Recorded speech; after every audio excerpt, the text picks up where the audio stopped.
Hello beautiful people, welcome to my first video. I will be starting this video by reading Proceedings of the Royal Irish Academy, Polite Literature and Antiquities, Volume 2, published in 1879. I'll be reading from pages 47 to 54, and I'll be breaking it all down as we go along, so don't worry. I'm going to be focusing on this paragraph here, but let me give you some context on what was previously said on this first page. The page discusses skull morphology in relation to two ethnic groups in Ireland. It suggests that certain skull features like a softer jawline and less pronounced chin are characteristics of an indigenous Irish population predating Danish colonization. The author compares their findings with earlier research by Sir William Wilde, who classified two ancient Irish groups, the Fir Bolg and the Celts.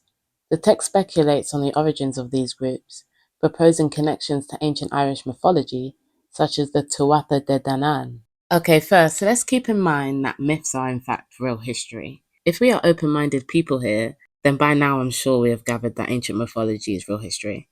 Pay attention to these myths because they hold the truth. There's a reason why we love all of these films. Your soul, your DNA remembers, even though they throw you off by whitewashing the characters. I'm also very far from being religious. I do not practice any religion, but I do practice the truth. And I can admit that most scriptures are simply history books that contain a lot of information about the world's past. The whole idea of the Old Testament has been twisted since it's been hijacked and turned into a religion.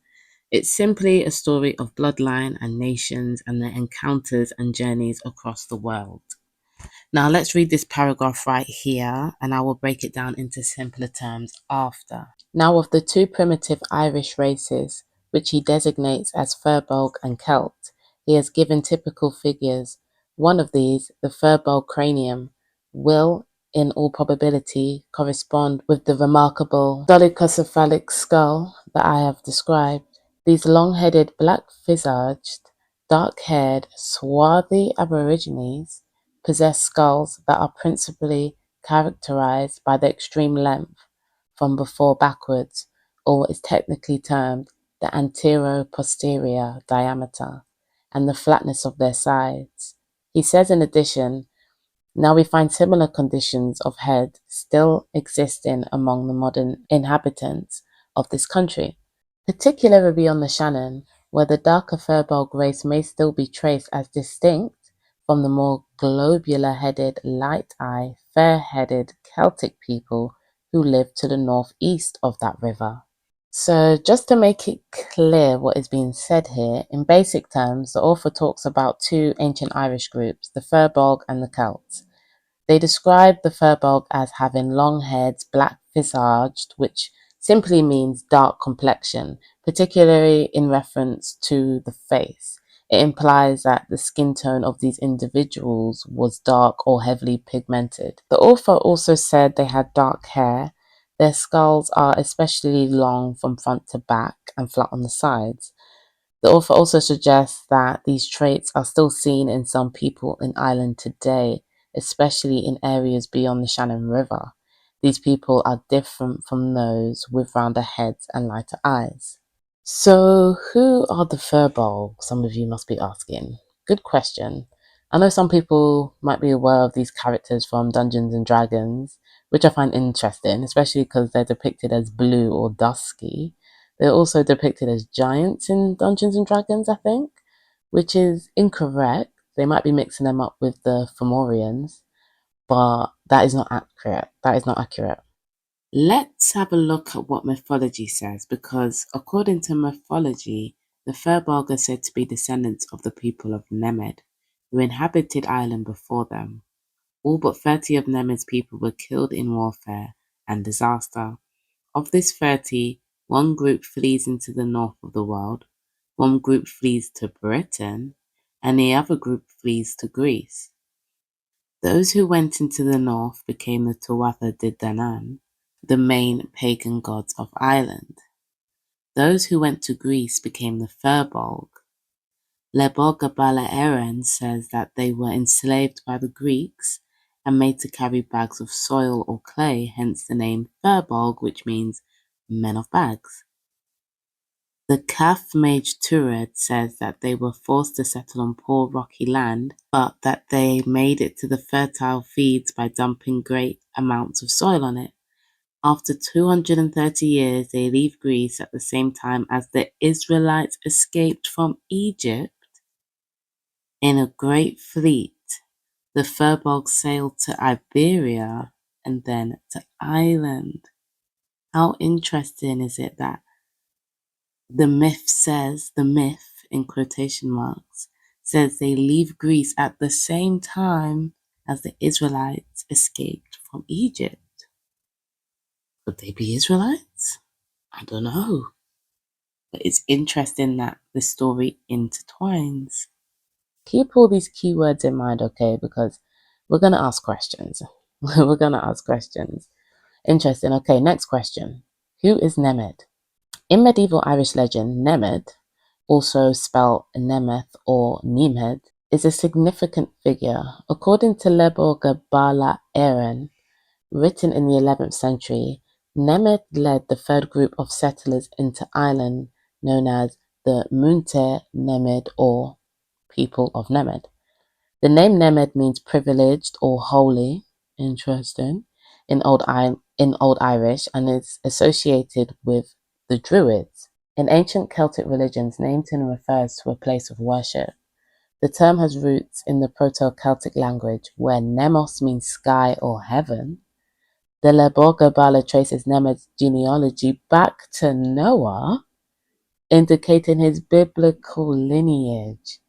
According to the text, Nemed was the son of Agnoman of Scythia, who descended from Noah's son Japheth. Okay, guys, I wasn't even looking for this. So Nemed is a descendant of Noah? This information found me, I must say. This video is just meant to be about me talking about Black Vikings, Dananns, but my research led to more questions, which led to more pieces of the puzzle.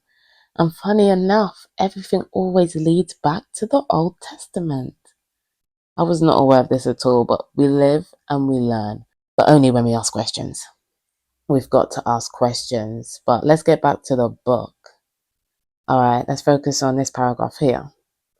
The most probable explanation appears to be that it was the result of one of those practical descents or invasions of the Irish coast made by robber Vikings, Dananns, or Black Danes, and their ferocious allies from the islands of Scotland, which was so common in the 9th and 10th centuries. These invasions took place subsequent to and were altogether different from the Scandinavian settlements in Ireland of Lochlands or Azure Gentiles, who were described in the chronicles of their time by their distinctive feature of being white or fair-haired. Okay, so what is being said here is that the most likely explanation is that the mound resulted from raids or invasions by Viking pirates known as Vikings, Dananns, or Black Danes, along with their allies from Scotland. So you can see the author has grouped all of these terms together as they may describe the same people. Towards the end of the paragraph, the author goes on to say, these attacks were common in the 9th and 10th centuries along the coast of Ireland and were distinct, meaning different, from the Scandinavian settlements in Ireland made by groups known as the Lochlands or Azure Gentiles, who were described as fair-headed and white-skinned. Again, just question yourself. Why is this not in mainstream textbooks or in our local museums? Why hide such a thing from people? People really believe that there is no such thing as Black Europeans. People really believe that all Black people stayed in Africa until slavery and there is no way Black people can come from anywhere else. Get out of here. We've been lied to, guys. Alright. So far, by reading this, we have learned that there was two people in Ireland, the Scandinavians and the Black Danes, Dananns, Vikings, Firbolg, whatever they want to call them. Let's keep it moving because it gets more interesting. All right, next paragraph. They came to our shores under the guidance of recognized leaders who were men of admitted rank and ability and often claimed royal descent.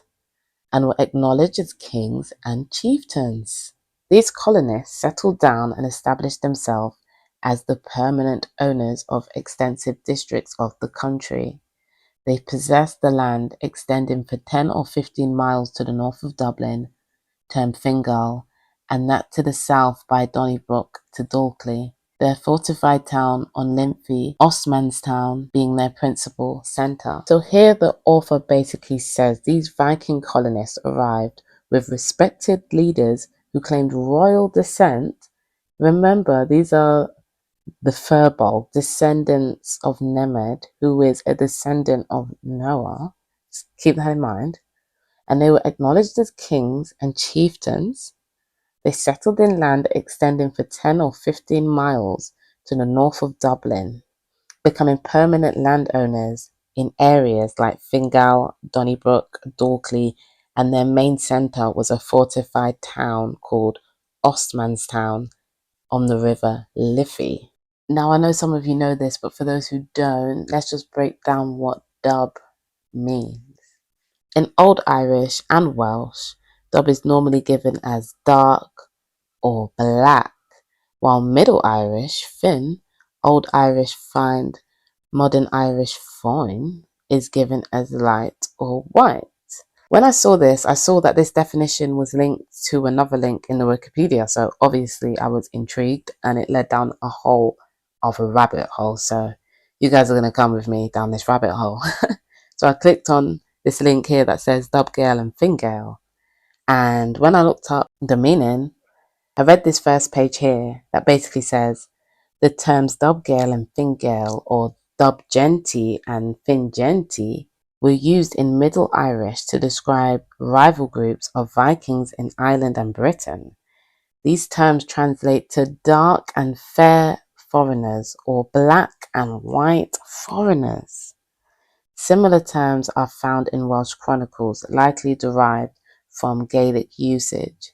The first recorded use of these terms dates back to 851, when it is mentioned that the Dub Goyle arrived in Afclaf. I probably completely butchered that, but it says Dublin in brackets, and made a great slaughter of the Fingoil. These terms appear in various spellings in Irish annals, which means archives, from the 9th and 10th centuries, and are also used in later historiography. Historians have debated the meaning of these terms. Some speculate that they refer to physical features like skin or hair color, weaponry, or attire. Alfred P. Smith proposed a new interpretation, suggesting that dub and fin may mean new and old. As Kurameo would say, dodge the hijack. They know damn well those were dark-skinned people. Also, don't you find it interesting that different sources are saying the same things? Remember earlier on in the video when the author said these type of attacks were popular in the 9th and 10th century? And then you see here that the terms Dubgale and Fingale appear as various spellings in Irish archives in the 9th and 10th century. Okay, so obviously me and my curious self, I just want to ask more questions. So I was like, typed into Google, what does Gael mean? And Gael is a female or male given name that is derived from a Hebrew word meaning joy or father's joy. It is an independent name or a short form of Abigail. Game implies that the person gives joy or makes their father rejoice. Interesting. And what is the Hebrew language doing in Ireland in the 9th and 10th century? We will get into that in later videos. Otherwise, this video will turn into something else. The Paleo-Hebrew language is the root of so much. Some people even believe that it was the first ever language we spoke on this planet, on this plane, I should say.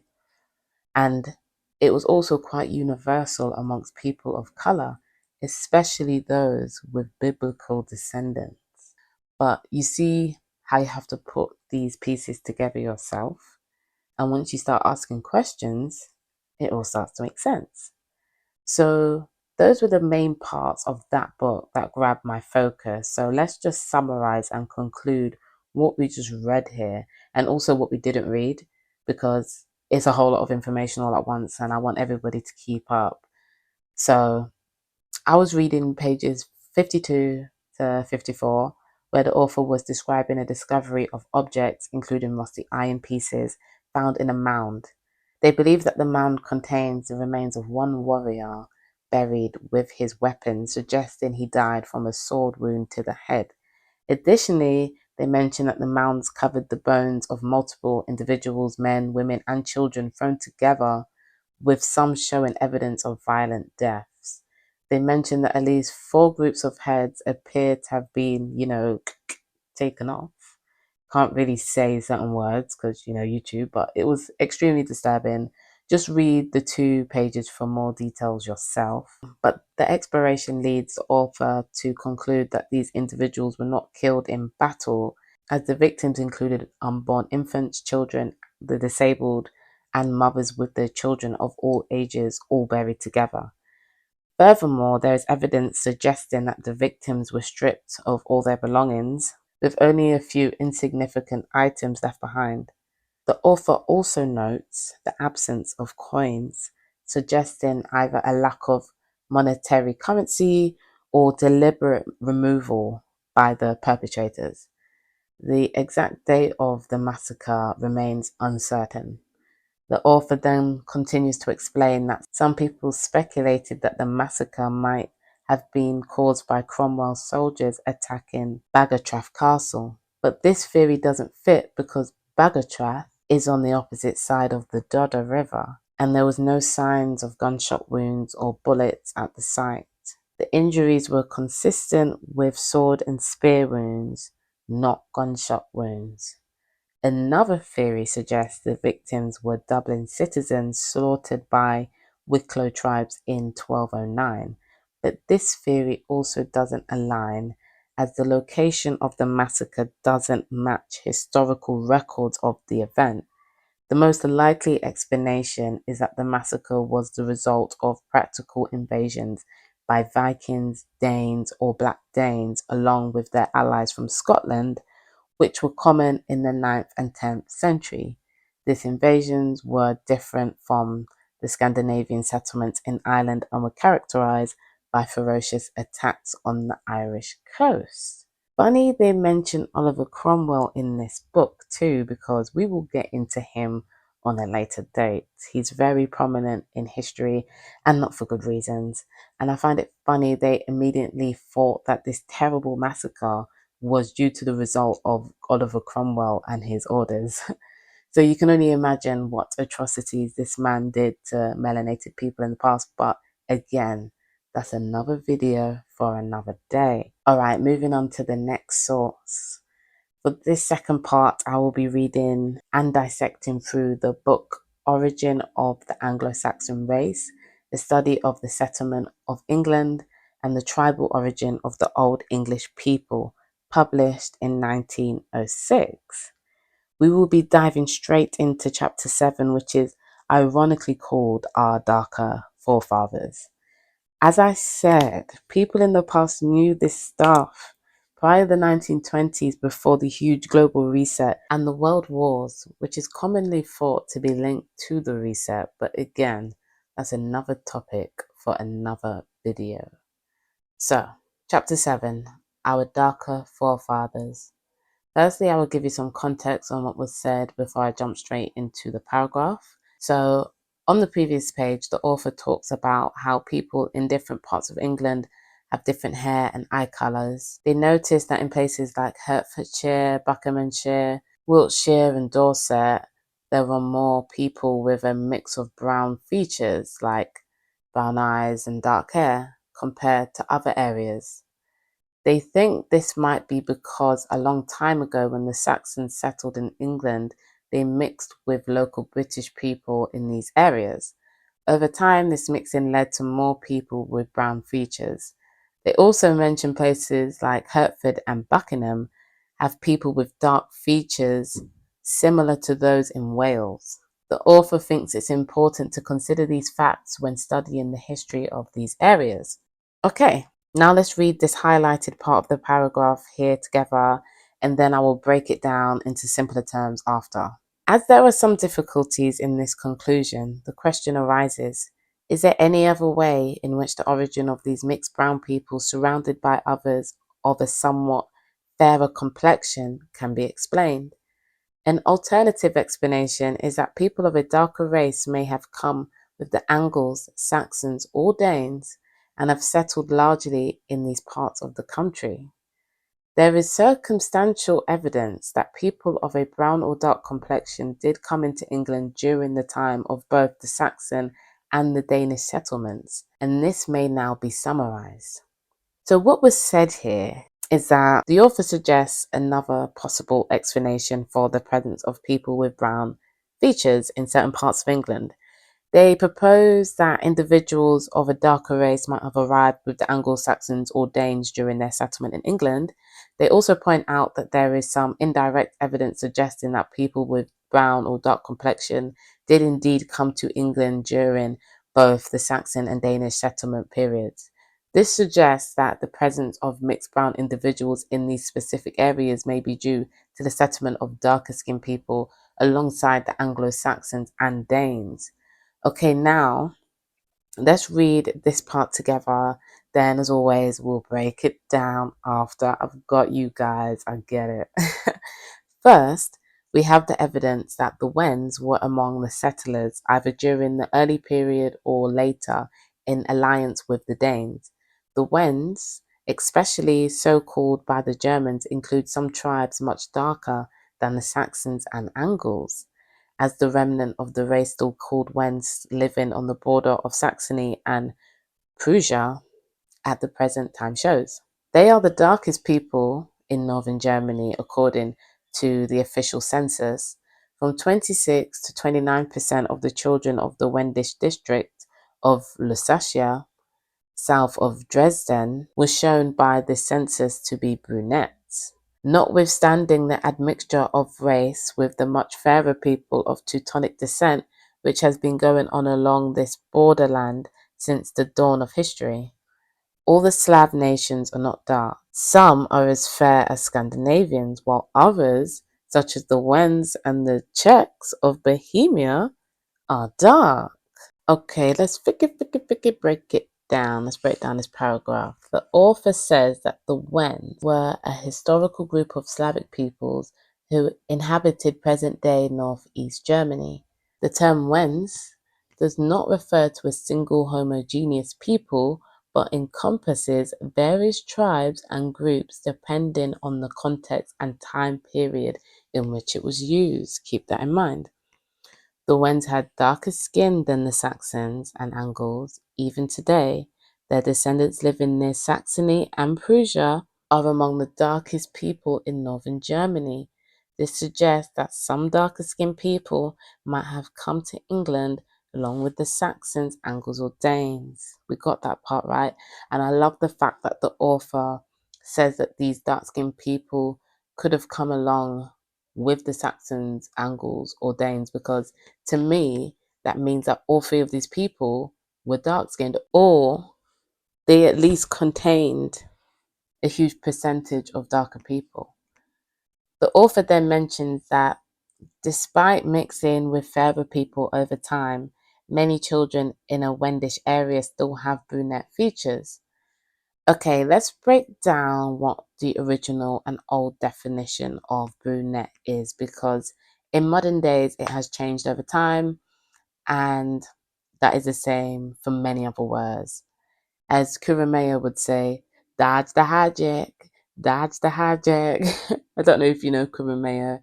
He's another YouTuber. If you don't know him, get to know, follow him. This is how they trick us, guys, because when you think of brunette, you think of someone with dark brown hair, right? When in fact, the origin of that word had nothing to do with hair. It was about the complexion of someone's skin. Later on, it then developed into them comparing someone's hair to someone who has dark skin. Matter of fact, as we are talking about complexion, let's look at the definition for complexion. In Middle English, by the mid 15th century, it also took on the specific meaning of color or hue of the skin on the face. In medieval sociology, this facial color was thought to reflect the balance of humors in the body, thus indicating temperament or health. Rarely the word is used to mean state or being complex. You see color or hue of the skin on the face. Let's get some clarity on who the Angles, the Saxons, and the Danes are, because we're going to get into it. The Angles, Saxons, and Danes played crucial roles in shaping early medieval Britain, as we all know. Angles, originating from modern-day Schleswig-Holstein, North Germany, migrated to Britain around the 5th century AD. The Saxons, aka the sons of Isaac, yes, that's a whole rabbit hole in itself. As I said, we will get into it in future videos. I'm just teasing you. I'm just dropping little things. Please keep up, guys. Please remember these little words that I'm highlighting. It will make sense in the future. I promise. Anyway, the Saxons originated from Lower Saxony. Remember what we just read about the people in Saxony in the early 1900s? Remember, let's go back a little bit. They said that the Wends living on the border of Saxony and Prussia were the darkest people in northern Germany, according to the official census of the time. Remember this, guys, okay? The Saxons also migrated to Britain during the 5th and 6th centuries AD, settling in areas such as Wessex and Sussex. The Danes, aka the Vikings, because it's practically the same thing really, the name Viking refers to all seafaring people from Scandinavia, which include the regions of Denmark, Norway, and Sweden. Okay? The Danes, aka the Vikings, raided Britain's coastlines from the 8th to the 11th centuries AD. They established territories known as the Danelaw with distinct legal systems and cultural practices.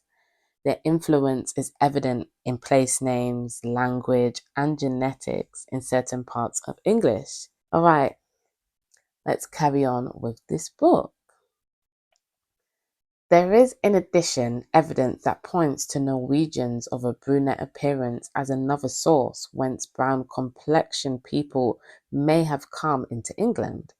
On the southeast coast of Norway, and here and there on the coast farther north, a population is met with which differs from the usual Norwegian type, and this has been referred by the anthropologists to a very ancient settlement there of the prehistoric brown race that survives in the highlands of Central Europe, and is known as the brown Alpine race. This race is believed to have extended before the dawn of history much further northwards in Germany. The brown people of Norway are well seen in Jodaren, where Arbo found the blonde and really dark-haired people about equal represented. The Norwegian brunettes differ from the two typical blondes of that country in two other particulars. First, they are broad-headed, while the blondes, which comprise the bulk of the nation, are long-headed. And not only are the broader-headed people of the coast districts darker as a whole, but in them the broad-headed individuals tend to be darker than the other type. As Arbo has clearly shown, secondly, the broadest-headed people of these localites in Norway incline to shortness of stature below that of the typical Norwegian.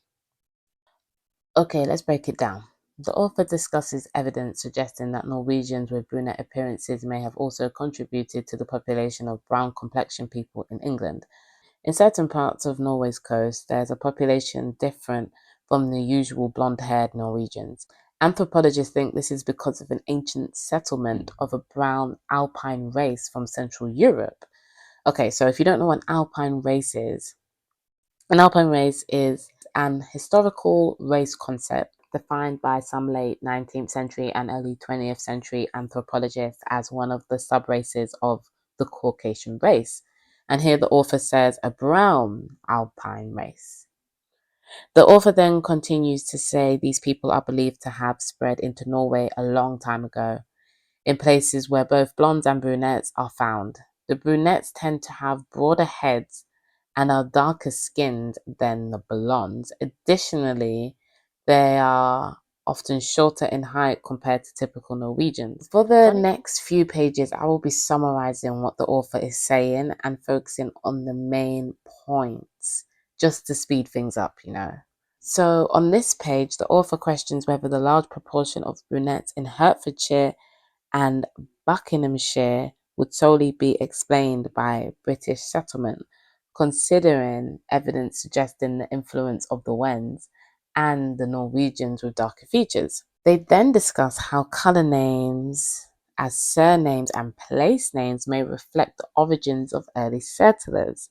For instance, the surname Brown likely originated from the Anglo Saxon word brun, meaning brown, suggesting a commonality of brunette in Anglo Saxon England. The author provides examples of place names and historical references supporting this idea, which is very interesting. The author continues by mentioning the name Brunsford as another suggestive example. They discuss personal names like Brunman and Brunning from the Anglo-Saxon records, indicating a prevalence of the term brun among people. They note the presence of similar place names in Germany, such as Braunschweig or Brunswick, suggesting they might have originated from the brown complexion of their inhabitants. Maps and observations by researchers like Ripley or Beddoe support the notion that areas near Brunswick had a higher percentage of brunettes. Considering this evidence, the author argues that English names starting with Brun likely derive from brown rather than a stream, burn. They conclude that if many settlers in Buckinghamshire and Hertfordshire had brown complexion, they would have probably been referred to as Brun or Brown. The author also suggests that if a large number of settlers in Buckinghamshire and Hertfordshire had brown complexions, they might have been less likely to be called Brun or Brown by their neighbours, as this would have been a common feature in those areas. They argue that people likely received such colour-based names from others rather than choosing them themselves. The author says that the evidence from place names starting with Brun in England during the Anglo-Saxon period supports the idea of the presence of brown people.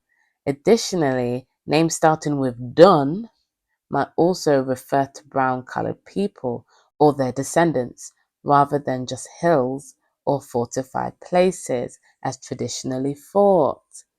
The author then goes on to say that if there are brunettes in certain parts of England today because of traits from ancient Celts, and if there are also brunettes in other parts due to immigration with darker skin settling among fair-haired people, then both groups of brunette can ultimately be traced back to the same origin, even though they took different paths to get there. Regarding the ancient brown races in Northern Europe, the author emphasizes their existence in southeast Norway and East Friesland. They note the significant influence of the Wendish race in the northeastern Germany, which has transmitted a more brunette complexion to their descendants compared to those of purer Teutonic descent in regions like Hanover, Holstein, and Westphalia. The author concludes that given the survival of brown people in certain regions like North Holland, Drenthe, and Overijssel, which are linked to the ancient Frisian territory, it's likely that numerous brunettes came to England among the Frisians. Again, guys, these are not my words. These are words from eyewitnesses. This is not about who's better than who. It's about the truth. It's very sad that we can't just talk about this subject without having to do so much convincing and proving at the same time. I wish for the day people see things for what they are and understand we have been lied to. We are literally only halfway through this chapter, but if I continue reading and dissecting, then this video will be way too long. So I will continue the rest of this chapter in another video. And I will also dive into way more. I'm only getting started here, guys. The rabbit hole is endless. This is some deep-ish. I swear. My page will be dedicated to sharing the unspoken sides of history. Our ancestors did so much worldwide. They are the originators, yet they've been wiped from history. So it is now up to us to keep their stories alive and their names going. Every year, more and more evidence is found that supports these claims, and maybe one day the world will see the truth. Please like, share, and subscribe if you enjoyed this video. You can find me on TikTok and Instagram at Ponder with Wonder, Wonder with 2 R's. Thank you guys. Lots of love. Bye. See you in the next video.